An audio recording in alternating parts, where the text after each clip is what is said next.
Perfect. Yay. Trying to go on next slide too.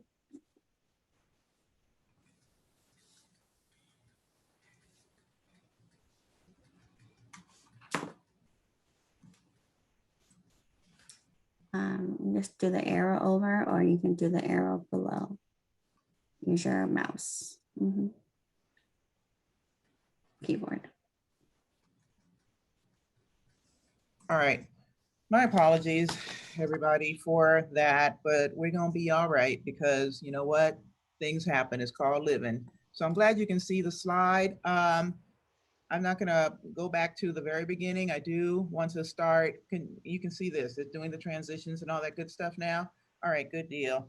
So as I was saying, and again, my deepest apologies, but they were very much aware of the times in which they lived, and they also knew what it was like to be attacked physically and to also have their characters impugned. And so as I was saying, in this particular example, John W. Jacks, who was president of the Missouri Press Association, wrote to Florence Bell Garney, who was a British suffragist. And again, he said this in this letter to this woman, and I always think it's important for people to see things like this. He said in this letter to this woman that the Negroes are devoid, wholly devoid of morality.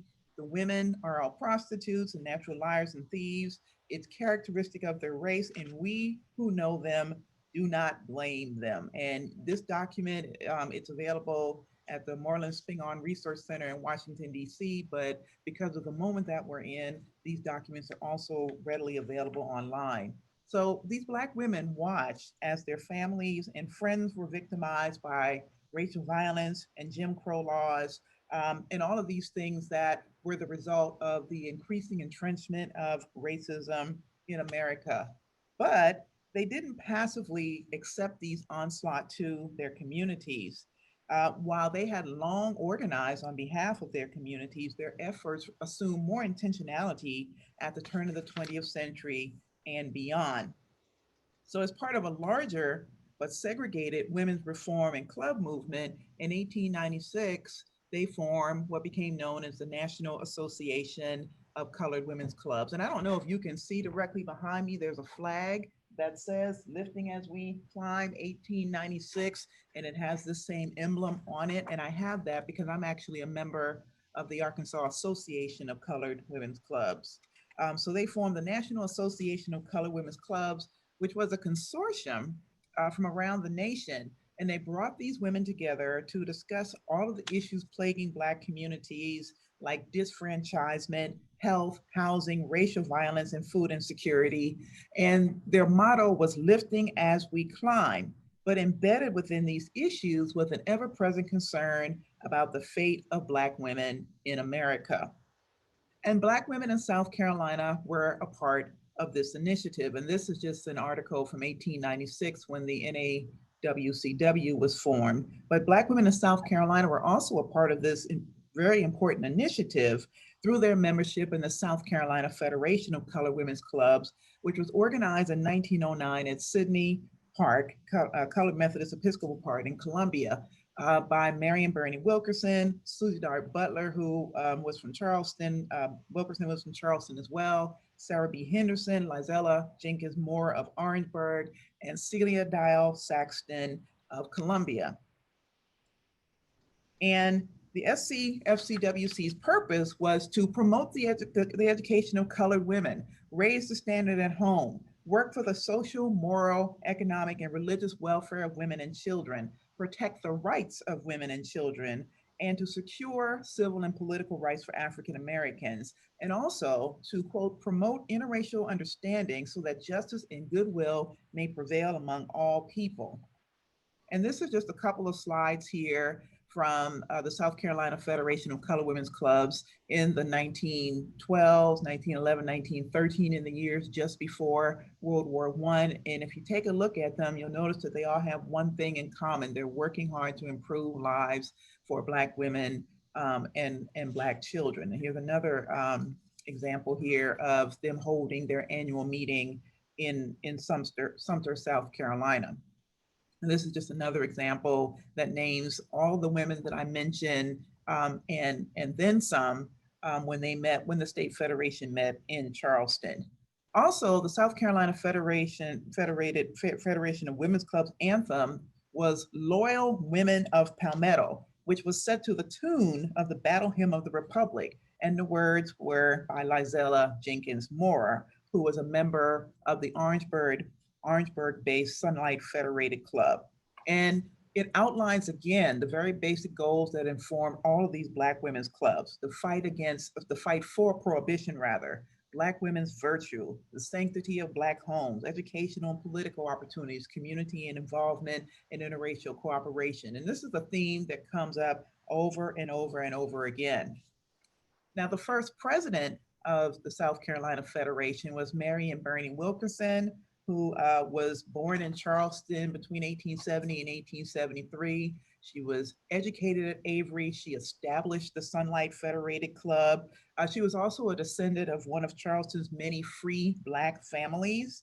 And she had her hands in many different kinds of things. She helped to establish the YWCA at South Carolina State University. She was also an active member of the South Carolina Committee on Interracial Cooperation since its founding in 1919, and she even served on its National Defense Committee during World War II. And as you see here, she helped to establish the first Rosenwald School in South Carolina, and she died in 1956.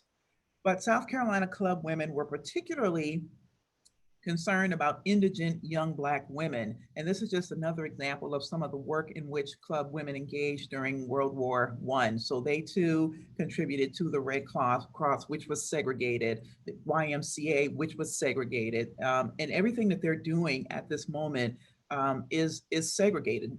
There is some interracial activism, limited as it was, but by and large, they're performing their labors and engaging in this activism through segregated organizations. And I also want you to notice where these newspapers are located as I go through the presentation this evening. This one is in Caton's Weekly from Seattle, Washington. So Black women's activism is not just something that people talk about in South Carolina. It also makes the national news. So as I was saying, they're concerned about helping young Black women. And you can see here, one of their concerns is health. So they're employing a colored nurse, a Black nurse in Sumter, South Carolina. And they're also creating this home for young Black women. So it's at first called the Fairwald Home for Delinquent Girls. It was later renamed the Wilkerson Home for Orphan Girls, and it was located in Casey and Lexington County. Now, why is such a home important? This kind of facility is important because the state government didn't provide facilities for teenage girls who had been committed or convicted rather for petty crimes. And I'm talking about things like, I don't know, stealing a chicken or something like that. Engaging in sex work, which are often things that young girls engaged in for survival, not because they're bad people. But when they're arrested, because there's no home for them to go to the way there is for young white women, they're often put in prison, in jail with hardened criminals for what were essentially petty crimes. So the South Carolina Club women built Fairwald on property that they had secured from the Episcopal Diocese of Upper South Carolina. They also managed to raise $12,000 on their own, and they received small donations from the Duke Foundation. And this home informs a good part of their activism well throughout the 20th century. So you see that example in this slide. Again, in a national newspaper, the Pittsburgh Courier, which was also an African-American newspaper, and in newspapers like the Times and Democrat. Now, not only are they concerned about these young Black women, and here's an actual picture of the Marion Burney Wilkerson Home for Girls. As I said, it later changed names, but they're concerned about these young women. They're concerned about Black communities, but they're also concerned about things like racial violence or racial terrorism, as I tend to call it. So Black club women work very closely with the NAACP through such organizations as the Anti-Lynching Crusaders, which was founded in 1922 And this is a group of Black women who were dedicated to stopping the racial terrorism of African Americans. They focused specifically on raising money to support the dire anti-lynching bill, which of course never passed. But what they did was they wanted 1 million women to pay about $1 each to contribute to put an end to racial violence. And as you saw in the previous slide, the organization was headquartered in Little Rock, I'm not in Little Rock, excuse me, in New York, but each state had its own director. And in South Carolina, that was Maggie Harris Levy, who resided in Florence County. Now, I want to talk a little bit specifically about the Charleston City Federation of Colored Women's Clubs. The Charleston City Federation of Colored Women's Clubs was founded in 1916, 7 years after the state club organization at Centenary Methodist Episcopal Church on Wentworth Street, in part by Ida Green, who was the wife of Centenary's pastor. And it was composed of about 13 or 14 clubs.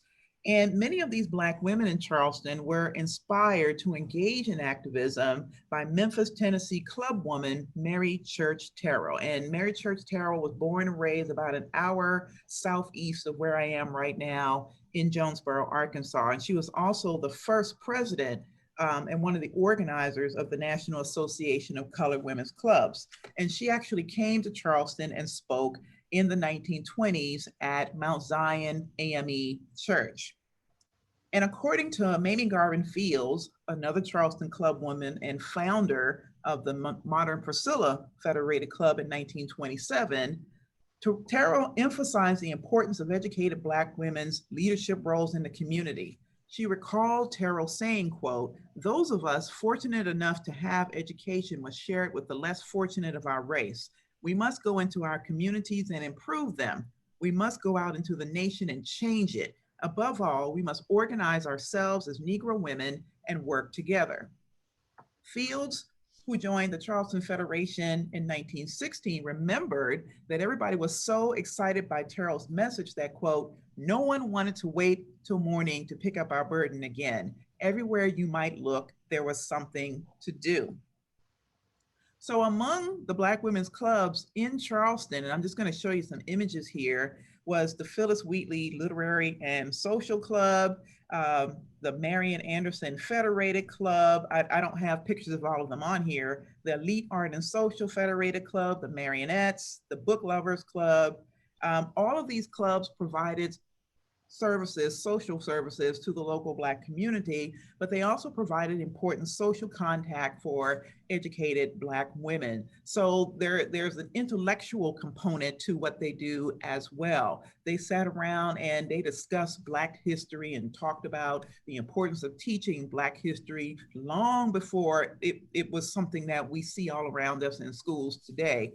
And I don't know about what's necessarily going on in Charleston, but if you live in Arkansas, there's been a lot of pushback against teaching that kind of history in this state because some people deem it divisive. Not only are they engaged in social activism for themselves and in the community, again, health is very important to these women. So Federated Club women across the state are engaged in what was known as the National Negro Health Movement. And this was established by Booker T. Washington from Tuskegee Institute in 1915. And with such national Black organizations and institutions as the National Business League, Howard University, and of course it was based at Tuskegee Institute, now University. And it addressed African Americans' unequal access to healthcare, their disproportionately high mortality rates, and poor living conditions. It also brought very important attention to the health problems that Black people face. It brought particular attention to the federal government, who before this point wasn't really paying that much attention to what's going on in Black communities. It later became known as National Negro Health Week, and in 1930, it was taken over by the United States Public Health Service. But as you can see here, this was typically held in April, and these leaders encouraged African Americans to participate in cleanup campaigns, health education programs, and medical examinations. So in this example in Sumter, you can see here where the City Federation had the TB Association talk to some of these folks in Sumter County, because tuberculosis was an illness that impacted most people who were poor and impoverished, regardless of race, most often in rural areas. So once upon a time, this was a very serious venture for them to embark upon. Not only are they worrying about health, they're moving into the years of the Great Depression, where they're concerned about things like children whose parents are unemployed, and that would have disproportionately been African Americans, who don't have clothing, who don't have cloaks, who don't have enough food, who don't have access to medical care. So they're very concerned about this during the Great Depression. South Carolina is also visited by African American luminaries like Mary McLeod Bethune, whom, as many of you know, is also a native of South Carolina. She was from Maysville. In the 1930s and in the 1940s, she was the head of the National Youth Administration's Negro Division. So we're not just talking about Black women who have statewide contacts. These women have national contacts as well. I'd like to switch to talking about Black club women and their political activism in the 1940s. And there are many, many examples of this, but I just settled on a few. Many of these Black club women were educators, and they challenged things like unequal pay based on race. And this is another Charleston example. This is Viola Louise Duval. And in 1943, she was teaching in the Charleston County School District. I think it was District 20. And if I'm remembering correctly, that's the same district my mother taught in. Anyway, what she discovered was that white teachers were being paid $1,100 a year. Black teachers with similar and often better qualifications and more education were only receiving $645 per year. And so she sues. And you can see in here that one of her attorneys was Harold Boulware, and she also had some help from Thurgood Marshall, whom we've all heard about. And she wins her suit in 1944. So what we're seeing here is these Black club women who are not just sitting around sipping tea and eating biscuits or whatever, they're also engaged in a very important civil rights activism, because many people don't realize that while they're talking about desegregating schools, they're also talking about the fact that the pay that educated Black teachers receive is dismal in comparison to their white counterparts. You've also got other Black women who directly challenge white politicians, particularly those who are ardent supporters of white supremacy. And so I know many of you know who this woman is, and you may have even known her at one point. This is Modjeska Simpkins from Columbia, South Carolina. And in 1944, she directly challenged the governor of Arkansas, who at the time was Olin Johnson, to a public debate to prove if the concept of white supremacy was biblically, historically, and scientifically sound. And as a historian, I love primary source documents. I don't like to talk about it. I like to, as the kids say, produce my receipts. And so what I have here is an actual copy of that letter from 1944, where she says, in your presentation, I am challenging you to prove unequivocally and conclusively that you are superior to me, to say nothing of the hundreds of Negroes and other nationally and internationally renowned persons of color. Essentially, she's saying what? Put up or shut up. You might like to know that, of course, the governor never responded to that letter, but these are the kind of women that we're talking about. They are not passive in their activism. And of course, Modjeska Simpkins remains a lifelong civil rights activist, and she's being watched for her activism. This is another example of something that I found well after I published my book, where she made the House of on Un-American Activities for South Carolina, because she was so vocal about the state and the nation's democratic failings. So if you see in the bottom there at the red box, she's on their list. Right? She made it all the way to DC, and she's in this document in 1956. Now, along with challenging politicians, Black club women also helped to establish political organizations. So I want to talk in particular about two different women, Sarah Z. Daniels and Dr. Annie Bell Weston, who were both Federated Club members in South Carolina, and political activists. And these two women helped to establish the Progressive Democratic Party.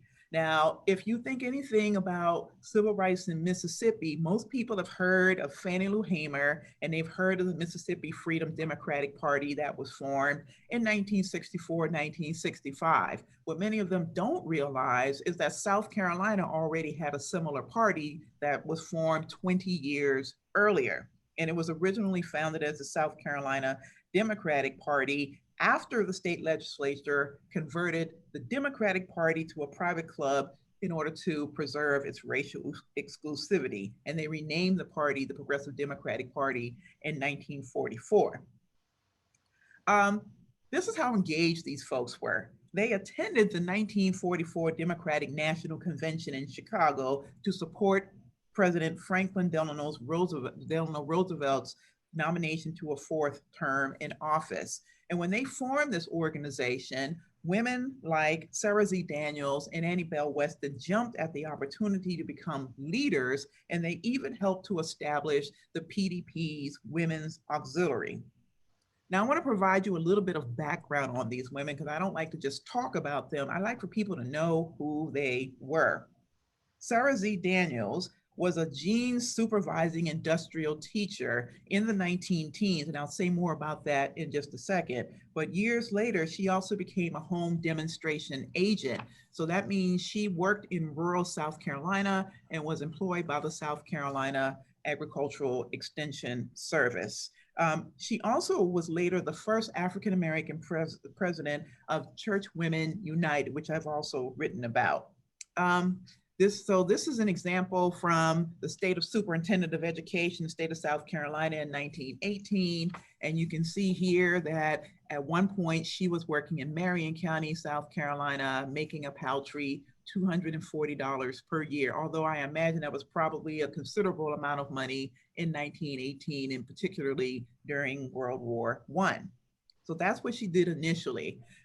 Many women, Black women in the South who were jeans teachers actually moved from being jeans teachers to working for the extension system because it's more money, and it's money that's coming directly from the federal government, or at least in part. If you're a jeans supervisor, and here's the background on that, the money comes in part from a fund that was established by this woman, Anna T. Jeans, in 1907. And she was a Quaker from Pennsylvania, and she left $1 million for the, quote, rudimentary training in Southern Negro schools. So she leaves $1 million for this. But part of that money comes from the Jeans Fund, which was also known as the Negro Rural School Fund. The other part of it came from local school boards. And these teachers were never extremely well paid. They were usually very poorly paid. And that's the reason why so many of them ended up becoming home demonstration agents. More money, you're working for the federal government, a bit more job security. And so this is an example from the 1940s, and you see where the blue arrow is. You see Sarah Z. Daniels is now a home demonstration agent in Clarendon County, South Carolina. Now I want to tell you a little bit about Annie Bell Weston. She had been born in Calhoun County in 1894, and she moved to Columbia in 1912 to attend high school, and she graduated from Benedict. She also attended high school at Benedict at the time that it was a high school. She later becomes the first woman to receive a Doctor of Humanities from the institution. And as I always like to add when I talk about her, she was a member of my beloved Sigma Gamma Rho sorority, Incorporated. Now, as a club woman, Weston made connections between women's right to vote and their roles as wives and mothers. And she urged women to put African Americans' welfare before the individual concerns. And here's a quote that I want to share with you. She said, "Women must think of their people and then of themselves. Think what it will mean to our families to help elect those who govern us. Think what it means to have your G.I. Joe come back from battle, having given democracy to others, but denied it himself. If this prevails, blame yourself. If they lose hope, blame your own lack of integrity. Women, let us register. Women, let us register everyone else that we can. Then let us all vote." Weston insisted that Black women had to expand their domestic responsibilities to help their families and their communities whose futures were tied to obtaining full citizenship for African Americans. She was the state state secretary, of the PDP, and she harnessed Black women's political skills. When the PDP went to the 1945 National Council of Negro Democrats, which met at Benedict College, she moderated a session called Women's Place in the Political Life of the Democratic Party. This resonated with men in the PDP, who the following year recommended that women be appointed to each precinct, city, and county organization to direct activities among women. They understood how important it was for Black women to vote. The same year at the PDP's biennial convention, Weston gave a talk titled Some Pointers on Organizing Women, which once again impressed upon men the importance of women being involved in political activism and exercising the right to vote, not just for themselves, but for their communities and for all African Americans in South Carolina. The PDP, and here's another image of Annie Bell Weston. She was also very involved in the Southern Baptist Church. As I said, she was a member of Sigma Gamma Rho Sorority Incorporated. And in this slide, here's a picture of her along with James McCrae, one of the co-founders of what back then was the Lighthouse and Informer newspaper, a Black newspaper from South Carolina. This is the delegation from South Carolina at the Democratic National Convention in Chicago in 1944. And as you notice, there are other women who are involved with this, as well. But Black club women in South Carolina, because they were also members of the PDP, they also reached out to its leaders and had them come speak at their club meetings to try to get women to register to vote and to also spread the news about voter registration. So in 1947, Hazel O'Reese, who was in charge of the Orangeburg district of the Federated Clubs, invited John McCrae to speak to Black women. And here's what she said to him in her letter.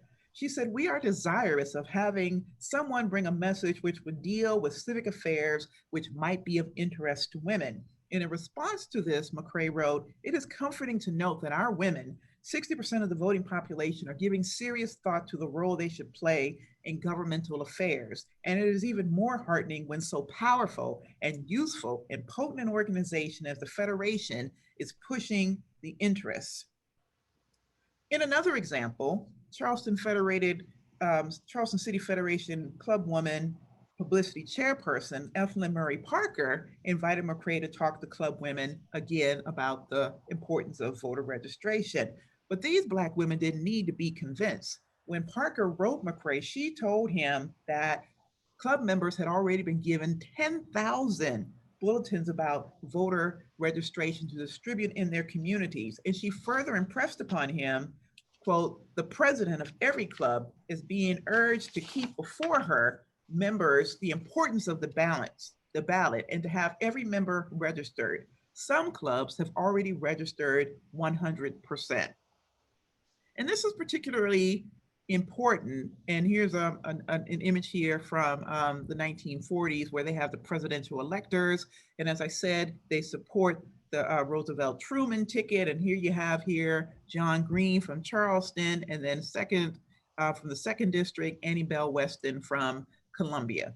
So they're deeply involved in this work. And here is Dr. Weston's obituary in the state in 1968. And you can see here all of the things that she's involved in: the NAACP, the Order of Eastern Star, the League of Women Voters, the South Carolina Council on Human Relations. They have their hands in many things. And oftentimes it's their activism in these clubs that is the springboard to this other activism. Now, why is pushing the right to vote and getting the right to vote so important? Because it comes right on the heels of the 1947 Elmore versus Wright case, in which this man, Judge J. Waties Waring, handed down a decision that eased former barriers to Black voting, when he concluded that you cannot exclude Black people from the Democratic Party, and that the South Carolina Democratic Party could not operate as a private club. And he was known for also famously saying, "It is now time for South Carolina to rejoin the Union." So South Carolina Blacks celebrate this ruling and they vote in 1948, but Black women understood well that it was their political activism that played a significant role in this victory. And their activism loomed large, but they're still concerned about protecting Black women and girls and protecting the health of the Black community.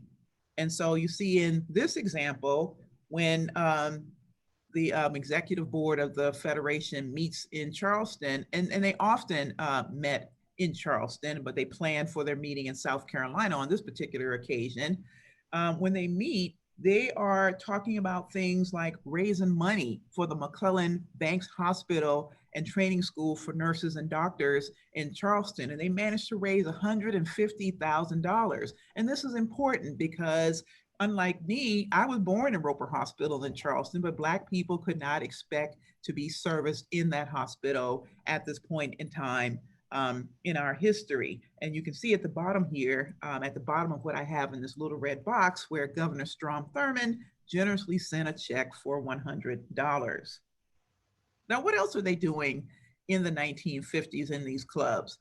Here's an example, again, from the Pittsburgh Courier in Pittsburgh, Pennsylvania, where the Charleston Federation of Colored Women holds its first coronation ball sponsored by the Marionettes Club. And you see in this picture, or you can read it at the bottom here, representatives from the Elite Art Club, the Modern Priscilla Club, the Edifites, the Marion Bernie Wilkerson Club, the Azalea Beauticians, and the East Side Jessamine Club.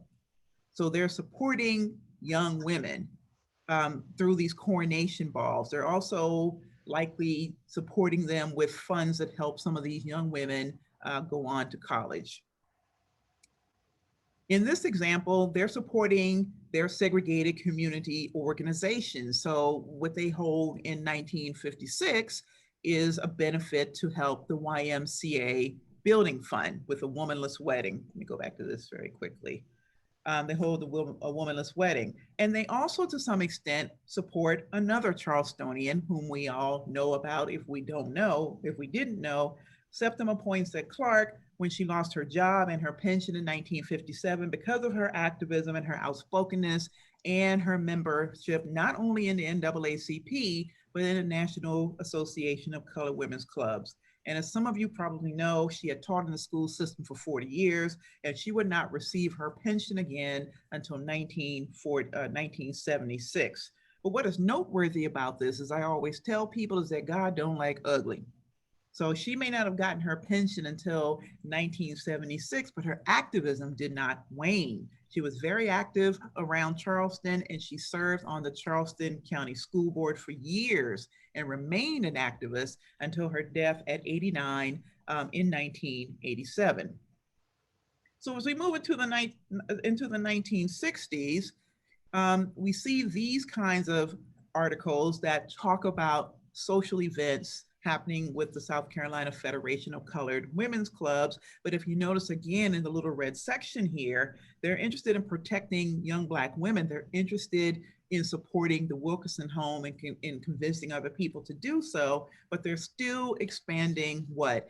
Community development. They have a program for community development, citizenship, and leadership training for these Black women. And this is particularly important because we are at the height of the civil rights movement in 1960 and in the years that follow after that. And some of you, I'm sure, have heard or may have even participated in the sit-ins that happen in downtown Charleston, the marches, the other things that unfortunately there don't seem to be any trace or history of anymore. But these women were involved in these activisms, and they were often members of the Charleston Federation of Colored Women's Clubs. Here's another example.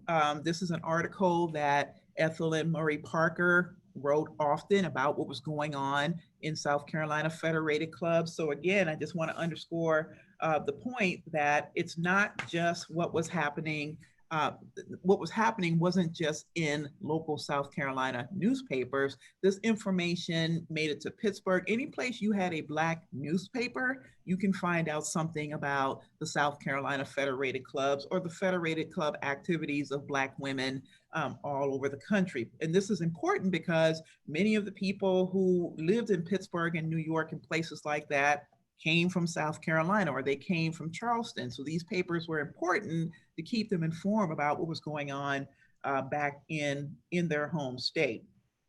I want to show you a couple of final examples here.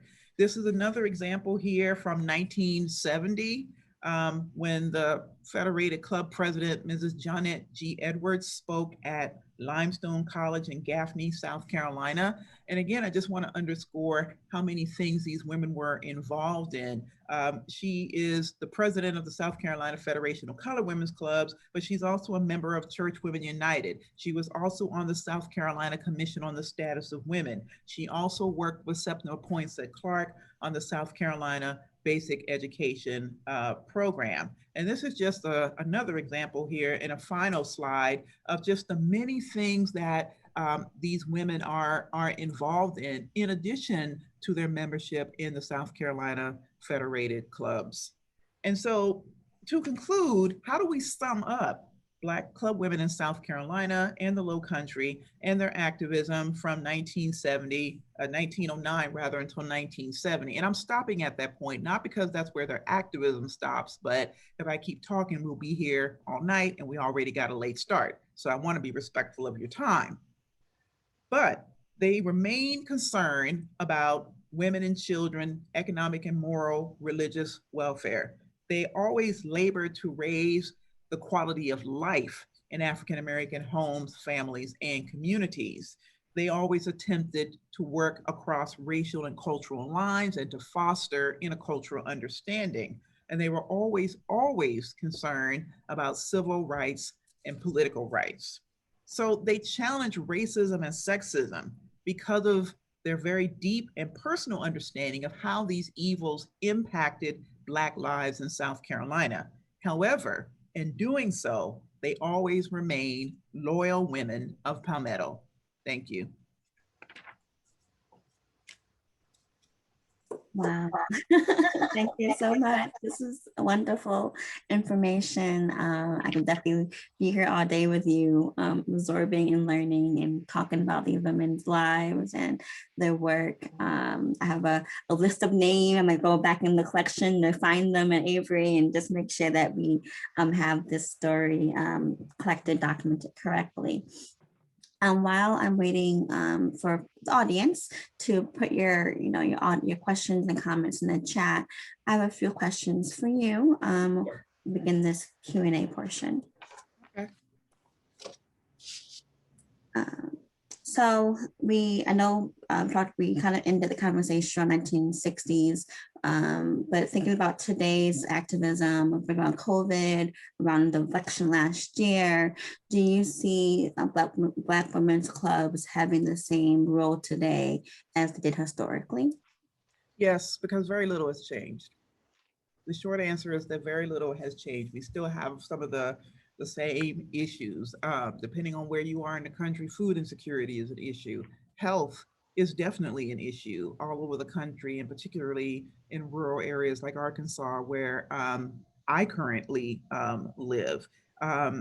They're also concerned about things like sexual health. Back in the day, I didn't say this in my talk, but back in the day, they're concerned about such venereal diseases as syphilis and gonorrhea. Around the nation today, particularly in rural areas, it might be HIV and AIDS. And so they are as relevant today as they were 50 or 60 or 70 years ago. Probably, maybe even more so. Mm-hmm. Oh, that's awesome. That's interesting, because I know a couple faculty at the college and students are doing research on sexual health, and especially with these abortion conversations are happening. So stay tuned. Different article, different conversation on different day. So we have a question here from Ms. Tabitha Samuel. She says, "Thank you so much for your lecture. Very dynamic. in your research, have you found if these clubs acted as a social network for Black women and their families if they migrated from the South to other areas in the country? Absolutely. Absolutely. Because people were moving all the time, right? As I said, I live in Arkansas. I'm born and raised in Charleston. I'm a native. I do have an accent. Um, but people are always moving, and oftentimes those people are moving from places like South Carolina to places like Arkansas. A lot of people in Arkansas have South Carolina roots, and if you are part of the clubs in South Carolina, what do you look for if you're moving to another part of the country? You want to know if they have those clubs. So maybe you come from the South Carolina Federation of Colored Women's Clubs, you move to some place like Little Rock, Arkansas, because it's a fairly urban area like Charleston, and you try to see who's a member of the Arkansas Federation of Colored Women's Clubs. So those networks remain important as people move from one part of the country to the other. Yeah. And may I say something else about that? It's important also because it's safe, right? You know somebody where you're going. If you're traveling, you know whose house you can stop at. You know somebody because their name is listed in the Negro Motorist Green Book, for example, as you're moving from place to place. Because traveling, while Black people always traveled, it was much more difficult and much more dangerous back then than it is now. No, that definitely makes sense. And so some people argue we need a new one today, a new green book. So work on that, people. We have people appreciate the lecture. Thank you so much for the dynamic women, learning about them. We have a participant who was a member of the Junior Edifieds Club, Miss Minerva King. So as you mentioned earlier, like there was junior clubs and then adult women's clubs, and so we have a member here.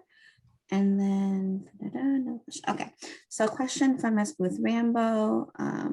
Great presentation. How did these aggressive women allow themselves to be marginalized? I don't think they did. I don't think they, what do you mean in terms of in the history? Are you asking why we don't know more about them, why we haven't heard about them? Because these women, when I read about them and studied them, they weren't the kind of women who would allow themselves to be pushed into a corner. People like Majeska Simpkins were very vocal. They were extremely vocal. Septima Clark was extremely vocal. So these people, these many of these white people in power, they knew who these women were. That's why they were always watching them. And that's why they got on these House Un-American Activities lists, because they didn't allow themselves to be pushed into a corner. Yes, I figured that's what you were asking, Ms. Rambo. I think what happened was that in writing histories, number one, a lot of people didn't think what these women did was important. Or in writing these histories about South Carolina, and the same thing is true in Arkansas and in other places, they write a history but don't think deeply about the roles that Black women perform, or they imagine that they weren't involved in this kind of labor because it wasn't happening in Mississippi or Alabama, which is why it was important for me to write my first book. I wanted to demonstrate that while what happened in Mississippi and Alabama was important, something similar also happened in South Carolina, and perhaps it looked different because South Carolina is a different kind of Southern state. And that's one of the things that I wanted highlighted. And knowledge gets lost because much of the stuff is often difficult to find in traditional archives outside of the Avery Research Center, because archives are often privileged spaces, and the people who operate those spaces have made choices about whose histories matter and whose don't. And so I'm grateful for the Avery Research Center because Mamie Garbenfield's papers are there. The Phyllis Wheatley Literary and Social Club's papers are there. Somebody had the foresight to begin collecting those papers, and many of the women members of these clubs attended Avery. And when it became a research center, they wanted their papers deposited there. But unfortunately, that isn't happening nearly as often as it needs to. More often than not, what's happening is these resources are in people's basements or in their back rooms, and nobody thinks to donate them to an archives. And often when these people pass on, these resources, they get thrown in the trash, right? A lot of what I've written has been based on something somebody just happened to fish out of the trash. Mhm. Yes, definitely. Avery, we definitely try to promote and encourage people to donate their collections, Right. and especially Black Women's Club, Black Women's History, Minoritized Histories. And I want to Okay. shout out the members of the Phyllis Wheatley Literary and Social Club. They're on the call. I do hope I represented your organization well. Thank you so much for your support, members of Phyllis Wheatley Club. And we did an exhibit a couple years ago for the anniversary at Avery. And I knew a couple of the members, 25 years ago when I was still living in Charleston. Like I knew Cynthia McCautry, because they used to come to the Avery Research Center all the time. So I knew them. I knew Lois Sims, who was a member of the Book Lovers Club. We used to write letters back and forth to each other all the time when I was in graduate school at Ohio State University. So I'm not just talking about women whose lives I researched. Some of them I knew personally. That is so important, because so much of history is written by not us as well. And so definitely it's important to have people from the community to document and write these stories. Right. A follow-up question about health. Can you speak about more how health issues and the club women work together to and midwifery connection between health and midwifery and other diseases? Absolutely. They were the ones who were often going to white physicians and saying, look, we've got some problems in the communities. And sometimes they'd even say things like, if you're not interested in helping people live in cleaner environments or get certain inoculations or whatever, think about how this benefits you. These people work in your home. They work in your community. So if they're not treated for these ailments, guess what? They're bringing them with them when they come to work. Don't you want healthier laborers? So they're able to make those kinds of connections with people, and then in turn bring those resources back to the communities. Also, with things like National Negro Health Week, that's an African-American woman-led initiative in South Carolina, but it's also interracial because many of the doctors who examine patients, give talks on health, that kind of thing, those are white doctors. They're Black doctors too, but white doctors and white nurses participate in that as well. And as far as the connection between these groups and midwifery, I'm not entirely sure, but it seems to me that there would have been a connection because many of the people that they're working with, many of the people they want to uplift would not have had the resources to go to a doctor. So midwifery for many of these people would have been the only choice, particularly if they lived in rural areas. Mm-hmm. But what they do to help improve health among African Americans is absolutely critical, because health activism is part of civil rights activism as well. We tend to think of it as being more marching up and down the street and picketing, and that's certainly important. But if you're too sick to get to the march, that's an issue as well. Unhealthy people cannot be civil rights activists. Unhealthy people cannot be politically viable people. I'll shout out to you, Sora Moraine. Thank you for the support. Thank you for being on. Yes, definitely. Thank you, Jone, for being on the community outreach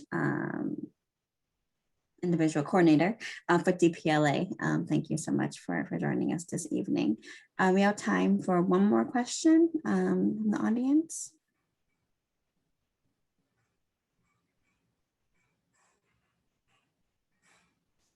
If not, I have one last question. And so you mentioned about writing your book. And so I just want to, for those who are interested in writing books or in publishing, can you talk about your publishing experience and how would you advice you have for new researchers? Oh no. Can't hear you. I can't hear you.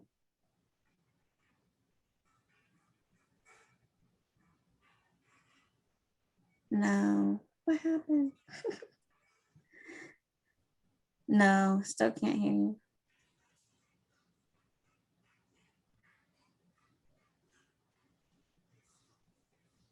I'm not muted. Well, no, still can't hear you. Okay, well. Can you hear? Oh, yeah. Okay, one more time. Can you hear me now? Yes, hear you now. I don't know what happened. I wasn't muted. Okay, what was the question again? I'm so sorry. Oh, You're my writing fine. journey. Mhm. The first book was painful. And I only say that because I didn't know what I was doing. I didn't know what I was doing. I had never published a book before. My husband will tell you that it was painful for him too. but by the time I published the second and then the third book, it was a bit easier because I knew the ropes. But in terms of writing and publishing a book, a couple of things are important to me. Number one, telling Black women's stories and centering Black women's history is incredibly important to me because we just don't see enough of that. I don't want to write a book where Black women are just sort of an appendage to a larger story that doesn't center them. Their experiences are important, they are necessary, and in everything that's been going on in this country, you can find Black women somewhere playing a support role, holding somebody up, supporting somebody in some form or fashion.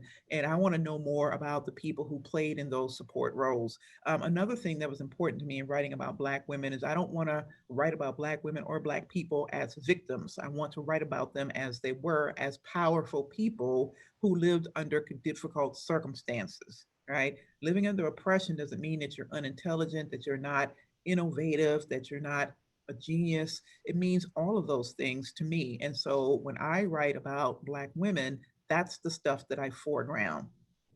And so I tell people to write those stories. There's an audience for them. There's an audience for them. My most recent book, which is on Black women's activism in rural Arkansas, I just started writing it because I thought it was important to tell these stories about these Black women.